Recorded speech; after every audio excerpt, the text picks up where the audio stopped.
The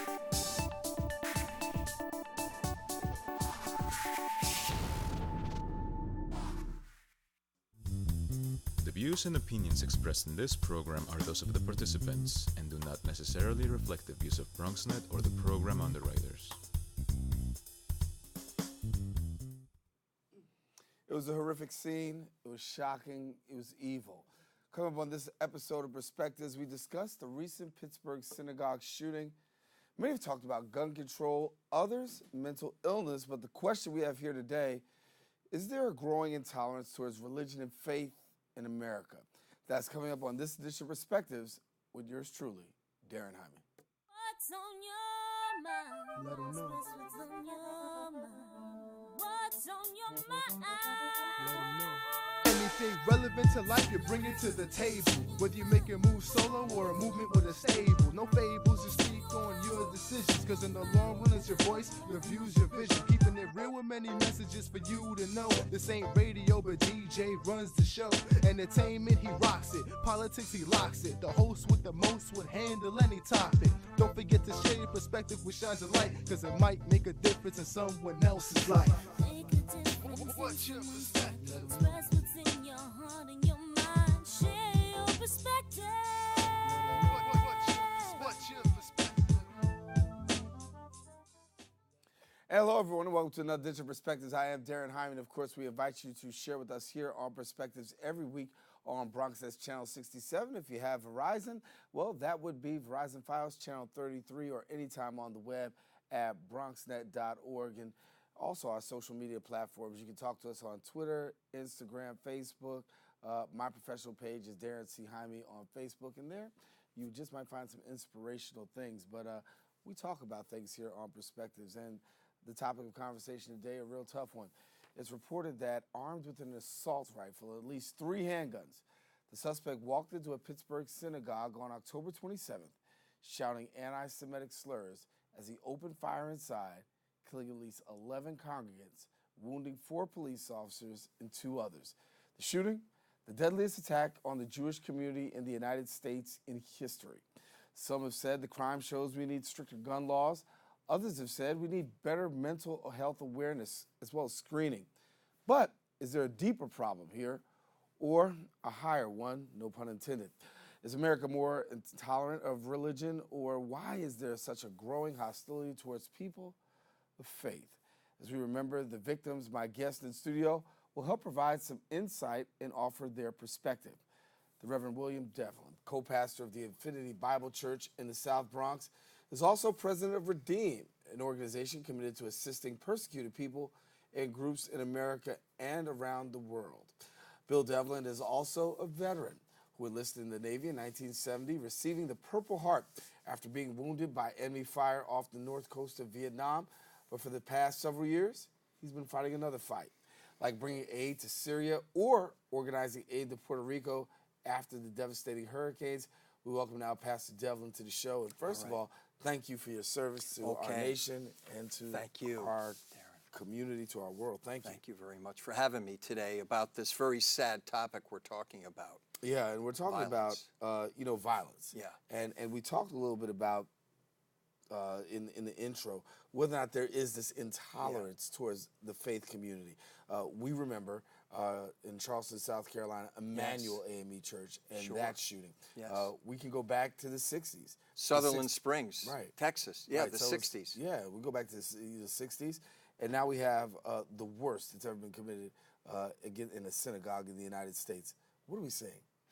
Well, we live in a violent society, unfortunately, and I, as one pastor, I try to do my best to give the grace, love, and mercy of God Almighty to whoever. And it's very sad, particularly in the Jewish community. I work just about every week with the New York City Board of Rabbis, Rabbi Joe Potasnik and the entire rabbi community here in New York City. And it's sad to know that on a Shabbat service where a Jewish child is being named, that somebody walks in and murders 11 people. So it's just a great degree of sadness that we're experiencing for the Jewish community. And you asked the question, is there intolerance toward religion? And I say, yes, it's particularly with our Jewish brothers and sisters. You know, the Jews have been targeted for about 6,000 years. And it's unfortunate that, as we say, God's chosen people, the Jews, and this is one reflection of people's inordinate hatred. I mean, this guy walks in, 3 handguns and an assault rifle, and says, all Jews must die. We even see in our fine city, a synagogue in Brooklyn, swastikas painted over the side of the walls. Inside, we see a pipe being thrown through the window of a synagogue here in New York City. So unfortunately, anti-Semitism, Daren, and anti-Jewish sentiment is alive and well. It started many years ago in Europe. Of course, it's been here in this nation. When Dr. King was working for the rights for African Americans, the Jews were right with him there at the NAACP, and they were targeted just as much as Dr. King and the leaders in the civil rights movement. So it's unfortunate. You mentioned the 1960s. It continues to 2018, and as one person, as one pastor, I'm doing all I can to not only create awareness, but helping to stop anti-Semitism in our land. We want to tell you that the perpetrator has been charged with a 44-count hate crime indictment. We are not mentioning his name on the show to give him any further glory, but we want to say that he has been given a 44-count hate indictment in this. I want to talk about congregations for a minute, because even though you're of the Christian faith, these are your Jewish brothers and sisters, our Jewish brothers and sisters. When a situation like this happens, what word do you have for your congregation? Because whether or not people believe it or not, if you're in a house of worship and you see someone like this experience this, the automatic default is it can happen with me in here. Yeah, it can happen anywhere, but the reason that houses of worship are being targeted is for 2 reasons. Number one, there is this intolerance towards faith, towards religion, particularly anti-Semitism toward the Jews. We see it in every city, in every state. Unfortunately, here in America, we've seen it for years in Europe, and prior to that, in the Middle East. You know, why are there no Jews when you look at the Middle East, from Afghanistan all the way over to Lebanon and then Northern Africa? It's because the Jews have been driven out. They've been persecuted. They've been killed.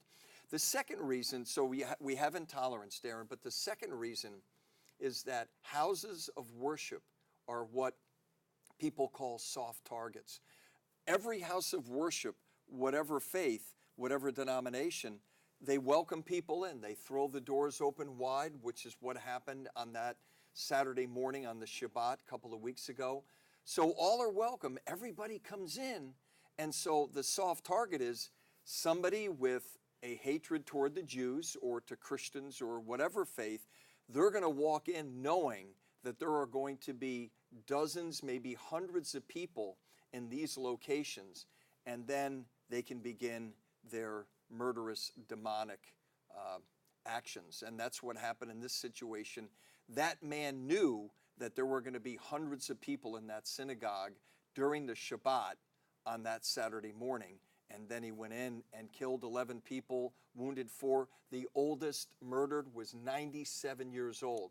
Just there, worshiping God, worshiping the Lord. And because they were Jewish, and only because of that reason, and you mentioned all the hate crimes, because they were a man, a woman, a person of faith, of the Jewish faith, that's exactly why they were killed, and that's why there's 44 counts of the hate crime statutes. Going to take a quick break. Coming up after the break, I want to talk because I know you've been connected to some people going to Pittsburgh, checking on the family, giving us an update. We're going to talk about that when we come back. Pastor Bill Devlin here with us in the studio. Stay with us. We'll come right back right after this.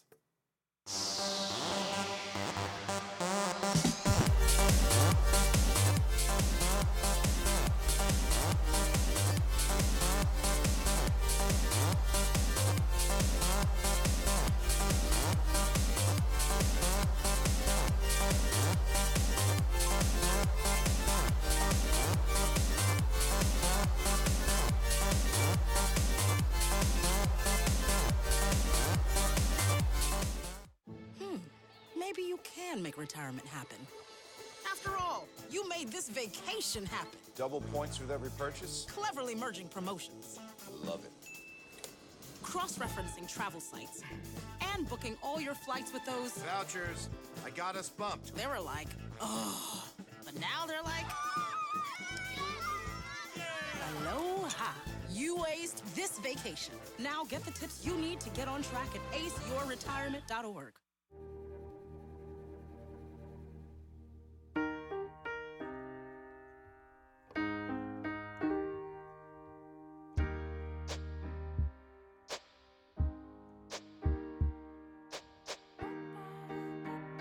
And I can't change, even if I tried, even if I wanted to. My love, she keeps me warm. She keeps me warm. She keeps me warm. She keeps me warm. She keeps me warm. She keeps me warm. We are neighbors and best friends. I love my sister. My heart doesn't see race. Love is love. Our family is no less than any other family. Love is kind. Love is patient. Recapping our show, we are talking about the shooting in Pittsburgh at a synagogue. As we said, a man walked in on October 27th shouting anti-Semitic slurs. The end result, 11 people murdered, including 4 police officers being injured as well as 2 others. The shooting, the deadliest attack on the Jewish community in the United States. Now, to give you a full update, let's take a look at where we are. The Pittsburgh Synagogue shooting suspect has been charged in a 44-count hate crime indictment. Charges include obstructing free exercise of religious beliefs, a hate crime, using a firearm to commit murder. He also faces state charges, including 11 counts of criminal homicide, 6 counts of aggravated assault, 13 counts of ethnic intimidation. The shooting condemned by many. Attorney General Jeff Sessions going on public record saying, quote, the crimes are, quote, are incomprehensibly evil and utterly repugnant to the values of this nation. That comes from Attorney General Jeff Sessions. And joining us in the studio, Pastor Bill Devlin, talking about the Pittsburgh shooting. Yes. Now, I know that you have people, you're a part of the International First Responders. Yes. And so there were people actually dispatched to Yes. Pittsburgh. Walk us through the response and the responders, and what did you get back? Well, the International First Responders, it's a group of people that I work with. They're come out of New York City. And anytime there's a shooting like this or there's some tragedy, as we've been on the show before about Puerto Rico, we get on a plane, in a car, on a train, and we respond immediately. And predominantly, our work as pastors, and all of us are pastors, is that we go to comfort and to console. We also hopefully raise some money if there's practical needs that need to be met. We're doing that in Pittsburgh. There was an overwhelming response, Daren, to just the families. You know, in the Jewish tradition, they need to be buried immediately. So I know that there were many, many people who gave toward financially toward funeral expenses. And then you've got to think about, now, most of the people were above the age of 50, oldest 97 years old, if your viewers can imagine that. And they went into the synagogue that morning thinking that all was going to be well. And so our team that went there basically stood right there at the synagogue, the Tree of Life Synagogue in the Squirrel Hill section of Pittsburgh, and prayed with people. Now, Christians praying with Jews, just not only prayed with people, but also comforted people. And that's why what we do primarily is what we call ministry of presence, P-R-E-S-E-N-C-E. That we're not just going to say, wow, our thoughts and prayers are with you. That's kind of the cliche that everybody uses now. No, Daren, we want to be present. So when the shootings happened in Charleston, we were there.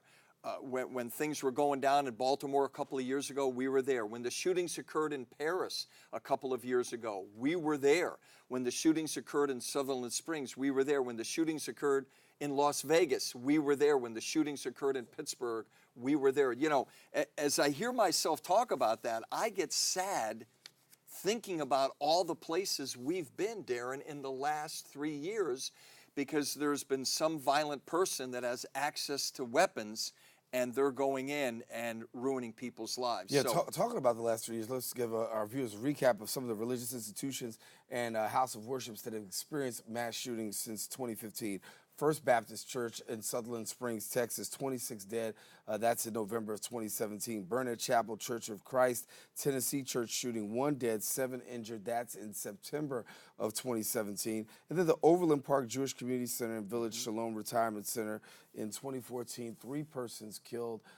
And so we're seeing in houses of worship, the places, I grew up on 27th Street, 2 blocks behind the Apollo Theater. Yeah. I went to St. Joseph's Church, 125th Street and Morningside Avenue. There was a time when I was growing up, people would walk by the church, and even if you were cursing, you would take your hat off, Right. you would stop cursing, Yes. you would put the bottle down, Yes. whatever. You wouldn't do it in front of the church. Yes. Now we see people who will not just do that, they'll urinate on the church steps. Yes. There's no reverence, if you will, for God's house and places of worship anymore. What do you say to this growing decline of intolerance and hatred that we're seeing?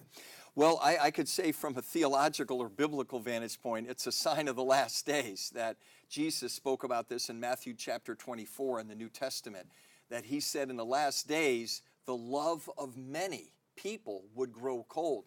So you could say from a theological perspective that, love in our society is wearing thin. And so now what do we say? Well, as a pastor, and I implore your viewers, that we have to love people. One of the words of Jesus in the Gospel of John was, this is people will know how you are Christians if you have love one toward another. And I take responsibility as a pastor that I've got to be out loving people in very practical ways. I cannot stand behind my safe little pulpit and thinking all is going to go well. I need to be out on the street as I pastor in the Bronx River section of the South Bronx at Infinity Bible Church, 1326 Morrison Avenue. I need to be there in the Bronx River housing projects. We need to be doing community feedings. We need to be going door to door. We just did a mailing to 2,500 homes in the 10472 zip code saying that we as a church are here to help you. And I just pray and hope and pray for my other brother pastors and ministers and priests and imams and rabbis that we would continue to reach out to our communities to show people how to love one another. That's the greatest commandment. It's in the book of the Old Testament in Leviticus. It's in the New Testament. That number 1, the first commandment is to love God with all your heart, soul, mind, and strength, and then love your neighbor as you love yourself. So I have to take that as a responsibility. You have to take that as a responsibility. Your viewers have to take that as a responsibility. Imagine if all of us were just loving our neighbors, all these tragedies and shootings wouldn't happen. And we just talked about the United States. It's happening worldwide. Worldwide. We just talking about the United States. Listen, back with more with Pastor Devlin. We'll be right back right after this here on Perspectives. Did you know kids who play outdoors have healthier lungs? Totally. I did. Did you know that boys that play with dolls make better husbands? My son has lots of dolls. But did you know terry cloth diapers breathe better? I did. It's totally true. Oh, yeah. Did you know that strollers have the right of way on a sidewalk? Yes. Yep, I did. Did you guys Did you know that kids who eat breakfast have higher GPAs? Yeah, I know. Okay. Yeah. That's actually what I was going to say. Did you know babies should never touch silver? It's really bad for them. I knew that. Did you guys know that statistically friendly kids have more friends? Yeah. That's obvious. Did you know most people think they're using the right car seat for their kid, but they're not?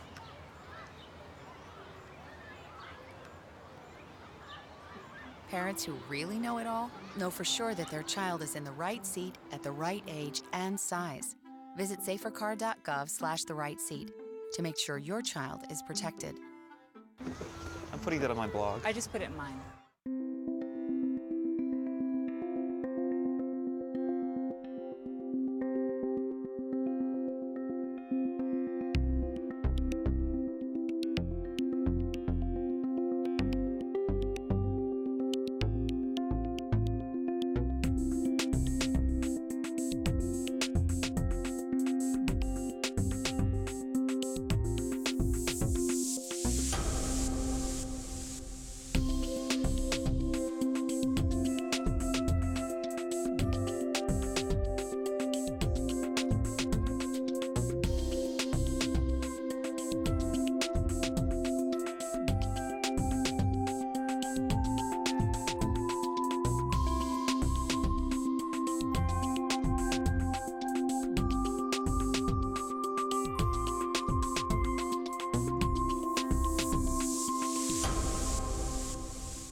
And we're back here on Perspectives talking about the vicious shooting in Pittsburgh that left 11 people dead in a synagogue, in a house of worship, and questions still being answered today. As we said, Jewish tradition, loved ones are buried, but life still goes on. Yes. And the question in synagogues and churches, and I'll even ask you about security in church, having armed security in church. As a pastor, what do you feel? That, you know, Daren, I appreciate the question. It's a tough call because if you have armed security in your church, what type of attitude, what type of atmosphere does that reflect in your congregation? You know, people are looking around, and yet there has to be a solution to the pollution. So do we have armed security? I think, you know, particularly for the Jewish community, that are bearing the brunt of these attacks and anti-Semitism, I think that they're going to have to make a decision individually with every synagogue. Are we going to have armed security? I think as I've gone around the city, they have now police cars outside every synagogue. Was in Jersey last week, police cars outside every synagogue. Isn't that a sad reflection on our nation that we now have to think about having armed guards at a house of worship? We have to have local police, NYPD, outside synagogues and other houses of worship. It's really a sad day in America, and I hope that your viewers will pray and that they'll continue to love their neighbors as they love themselves. Yeah, we're going to bring you the names of those Pittsburgh victims in the synagogue shooting in just a second. I know Pastor Devlin has something else he wants to share on a different note, and so we'll talk about that right quick, and then we'll get to the well, I appear on the program very often with City Councilman Fernando Cabrera, and we work together in International First Responders, and we have an official citation for you and the staff here at Perspectives from Councilmember Fernando Cabrera from the Council of New York, and I'll open it up, and I know your viewers can see it. I'm not going to read the whole thing, but it says that Fernando Cabrera is an elected member of the New York City Council. We recognize that in Daren Jaime, we have an outstanding citizen on which is worthy of the esteem of both community and the great city of New York.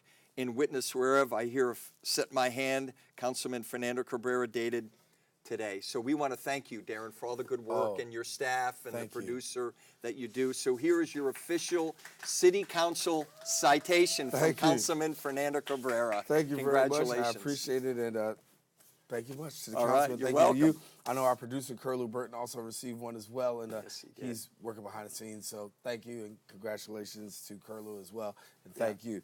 Before we leave, one final thought. What would be a real quick message that you have for people who are feeling a little, not a little, very disruptive about their faith being challenged in such a way? What kind of word of hope do you have for them? Well, we know that God is in control, but one practical item that I want to share is that those who are of a different faith than the Jewish faith, you need to go to your local synagogue. In fact, they're having now events at synagogues. Show up at the synagogue, even though you're not Jewish, just to go and share your love, your appreciation for our Jewish brothers and sisters. 30 years ago, I took it upon myself to go to Israel. I've been to Israel 40 times. Why? I want to support the Jewish community. I'm working now regularly with the New York Board of Rabbis. They jokingly refer to me as their global ambassador, a Christian pastor, working with the New York Board of Rabbis. So I want to encourage all your viewers, what can they practically do to love their neighbor? They can show up at a synagogue, they can go to their local synagogue, they can call their local rabbi, and they say, Rabbi, I got your back. I support you. I love the Jewish community. That's something very on the street, very practical that every one of your viewers can do, whether they're Jewish or non-Jewish. Pastor Bill Devlin, lovely to have you. Sorry to bring you on situations like that, but thank you for the work that you do. You've been, whether it's been Puerto Rico, wherever, there's a crisis, you've been there, and now you're getting ready to leave right now, and you're going where? Going to Gaza, going to the Middle East. Gaza, just got back from Iraq, Kurdistan, and Turkey, now on the way to Gaza to share God's love. Wow. Well, keep up the great work. Thank you. All righty. Well, before we leave the show today, we want to once again remember the 11 victims of the Pittsburgh Synagogue shooting. We'll show you their names, and we want you to remember them in your thoughts, the families of these people: Rose Mallinger, Jerry Rabinowitz, Bernice and Sylvan Simon, Joyce Feinberg, Richard Gottfried, Daniel Stein, Cecil and David Rosenthal, Melvin Wax, Irvin Younger, the 11 victims of the Pittsburgh Synagogue shooting. Our thoughts do go out to them. Our prayers, our condolences go out to the families of those affected, to the Pittsburgh community, and to Pittsburgh law enforcement, who also had officers wounded in this particular shooting, as well as those who have been connected, and also to other houses of worship and faith who have literally been shaken to the core because even though you've got a Jewish synagogue being shot, the Christian faith, the Muslim faith has also been touched as well. When Christians, the Charleston shooting, you had people from all across who still felt it. And so we continue to remember our faith community and prayerfully that we can see peace there and also peace all across the land. That about wraps up for this edition of Our Perspectives. We thank you for watching. For our producer, Curlew Burton, for myself and the rest of the staff here on Perspectives, we thank you for watching. Until next time we meet, stay safe. Share your perspective with somebody else you don't know. It just might make a difference in somebody else's life. Take care. So we got about anything relevant to life, you bring it to the table. Whether you make a move solo or a movement with a stable. No fables, you speak on your decisions. Cause in the long run, it's your voice, your views, your vision. Keeping it real with many messages for you to know. This ain't radio, but DJ runs the show. Entertainment, he rocks it. Politics, he locks it. The host with the most would handle any topic. Don't forget to share your perspective which shines a light. Cause it might make a difference in someone else's life. What's your perspective?